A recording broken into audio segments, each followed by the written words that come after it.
Thank you. And there are going to be some audience response questions, so please, if you haven't already, go to page XI11 and follow the instructions so that you're ready to go and answer the questions. Because the OTA is a committee of people, and some of us are here on the panel and others are in the audience, that works together to write papers, sort of like meta-analyses, where we evaluate literature and make recommendations for the AAO. So it could maybe tend towards a dry topic, but we're going to try to keep it interactive. So that's why the XI page 11 is important. So the Atropine for the Prevention of Progressive Myopia is a paper that we did as a group a couple years ago, and I'd like to review the literature. I have no financial disclosures. As you all know, myopia is a worldwide public health issue. It's one of 5 conditions that's been identified as an immediate priority for the WHO Global Initiative for Elimination of Avoidable Blindness, and it's the most common medical condition requiring treatment in developed countries. You all know and probably see in your practice that the prevalence is increasing. And there's a big impact from myopia, including cost, risk of various eye diseases, and maculopathy, which is now the second most common cause of low vision in Beijing. How do we prevent complications from myopia? This is a very important and active area of research that you're probably all aware of. Okay, so now you've gone to page 11. Let's ask the audience, what is your current management of progressive myopia in a child? For example, more than 2 diopters in a 9 to 12 month period. And while our audience is working on their responses, just if we could hear from the panelists what you do. So I actually tell people to spend more time outdoors. Usually tell them that they should enjoy the California sun and spend 2 hours a day outside. I tell them to move to California from Boston. No, I agree that I give standard correction, tell them that we know playing outside is associated with a lower rate of progression, and talk about atropine traditionally. There's a little difficulty obtaining it regularly. Great, okay, thank you. Oh, sorry, did you have anything? Okay.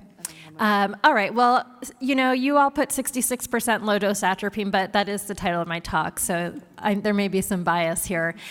Before we wrote our paper for the Academy, we looked at a meta-analysis to see what there was the most data to support in terms of myopia interventions, and this paper from Huang et al. Showed that the best evidence or the most effective treatment, at least to date at that time, was atropine. So that was the focus of our OTA, although later you'll hear about another OTA in the topic of myopia. Atropine for the treatment of myopia, there's a lot of proposed mechanisms, but suffice to say, I don't think anybody truly understands why it works, but we know it's not necessarily related to an accommodative pathway as previously thought. When we did our literature review 2 years ago looking at the use of atropine for myopia, we found 98 unique papers. We reviewed 23 articles that we found to be the highest quality of evidence and that met our inclusion criteria. We have a methodologist who scores, is that me doing that? Who scores the papers, and we found that about a third, and a third in terms of the level of evidence, level 1, 2, and 3. The first randomized controlled trial looking at the use of atropine for myopia was actually published in 1989 from a group in Taiwan. And what they found in a group of 6 to 14-year-old patients randomized to atropine, cyclogel, or placebo was that patients using atropine did have an improvement in terms of myopia progression, but there were a lot of side effects. And this was the first study that led investigators to start to think about lower dosages. We get to about 10 years later to 1999. There was a study by Shi et al. Of Taiwanese children that compared a lower dose of atropine, 0.5%, to 0.25% to 0.1% to tropicamide, all with various levels of spectacles. This study enrolled 186 patients and followed them for 2 years. And you can see the key thing from this study is that there was a dose-dependent response to myopia progression. So at the top, you have 0.5%. 61% of patients on that dose had no progression, whereas at the bottom you have tropicamide, and only 8% had no myopic progression. So here, already in 1999, we knew that there was a dose effect of atropine.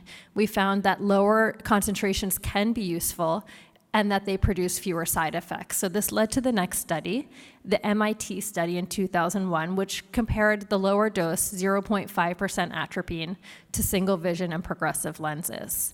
This study in Taipei enrolled 227 children who were randomized and followed for a year and a half. What they found, in the bottom line, there is a progression of myopia with just glasses was more than a diopter in the year and a half. But when you use 0.5% atropine, the progression was less than a half diopter. So this MIT study was important because it showed us that a lower concentration was useful when compared to placebo. It showed that progressive lenses don't help as much as atropine, but there were a lot of unanswered questions, long-term effects, what happens when you stop atropine, and this led to the ATOM studies. 2006, the ATOM-1 study enrolled 400 children in Singapore, comparing 1% atropine to placebo.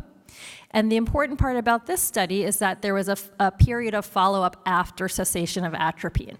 So for 2 years, children were randomized to either atropine or placebo. They had a very large sample that completed the 2-year study, 346 patients, and they found that there was much less myopia progression in the atropine group, much less increase in axial length, and the mean difference in myopia progression over 2 years was more than a diopter. They did a follow-up study where they looked at the period of cessation of atropine, and what they found was in that year off of atropine, there was a large rebound effect. The people who had atropine progressed by more than a diopter, and the placebo group less than half a diopter. So this was very important. And what it showed was that they needed more studies to look at lower doses of atropine. But at this point, they decided that atropine versus placebo was not ethical because atropine actually really did make a difference. So they used 0.01% as their, quote, placebo group. And you all know what happened in 2012 with this study. They randomized children for 2 years to phase 1, where they were randomized to one of the 3 doses of atropine. They had a washout period, and then they were restarted on a low dose if they progressed. You can see that there was much less need for reading add in the lower dosage of 0.01%, whereas at 0.5%, most of the children requested a reading add. Okay, this is a little bit busy, but what you're seeing here is an important figure from the ATOM-2 study. At the top in the dark triangles is the atropine 1% historical data, and then going down is different doses of atropine, so 0.5%, 0.1%, 0.01%, and then the historical placebo group from ATOM-1. So you can see for the first 2 years that there's a dose-dependent effect of atropine, meaning that the higher dose patients progress less. However, the important thing here is that at the 2-year mark, when they went off of atropine, there's a flip. The 0.01% progressed the least, and the higher dose patients had a large rebound in terms of their myopic progression. So what this showed was that atropine 0.01%, which was thought to be a placebo, actually had the best outcome in terms of the very long 5-year result. They had the least rebound after it was stopped and the least side effects. So again, this shows a clear dose-response relationship between myopia and atropine, and a surprisingly good response from very low-dose atropine with less side effects. There are a few studies that our group reviewed on Caucasians just to try to have a more well-rounded group of data. There was a study of 77 children in the Netherlands that were prescribed 0.5%, and they had a very low mean progression of less than 0.1 diopter per year of myopia progression. However, this study was a level 3 evidence. The control group was made up of dropouts, and certainly that's not a great control group. Since our article was published, there's one important study that I want to review, and that's the LAMP study. This was a double-blind level 1 study that compared 0.05 to 0.025 to 0.01% atropine, just to see if slight increases in the dosage could help.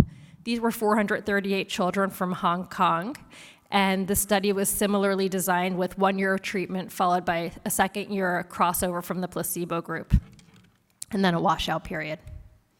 And what we see here, going from highest to lowest dose, 0.05% in blue, 0.025% in orange, 0.01%, and then placebo. Again, a very good indication of dose responsiveness. But what they found was with the 0.05%, which is 5 times the dose in the ATOM2 study, they had better results and still a very good side effect profile. So in summary, from our review of the data that was available at the time of our paper, plus some additional data, our group, which represents the Academy's sort of position on the topic, is that atropine at all doses shows a clear effect in myopia control, and varying dosage adjusts effect as well as side effects. There's the most data on Asian children. There's very little data in other countries. And we know that rebound occurs with all concentrations, but less with lower dosages. So our recommendation is to consider low-dose atropine in children with rapid progression of myopia. Of course, initial monitoring is important. There are some authors now, in light of the LAMP study, recommending slightly higher doses, but still quite low. And the best practice for tapering has not been determined, as well as recommendations for children outside of the Asian countries where the data is based. So we'll ask again, page XI, if you haven't gone there, page 11, to answer the question again. And while we're doing that, perhaps we have a few moments for panel discussion.